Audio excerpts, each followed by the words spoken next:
Aku Denny, umur aku 6 tahun. Harapan aku ingin menjadi polisi.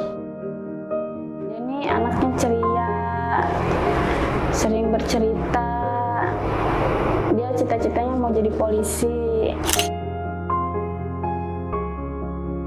Denny awal diagnosa penyakit leukemia dari tahun 2024. Bulan Juli kita berobat ke Darmais, ketahuan leukemia. Awalnya jatuh, lemas, kita berobat di kampung, terus dirujuk dari Karawang ke Jakarta, dirujuk ke Darmais.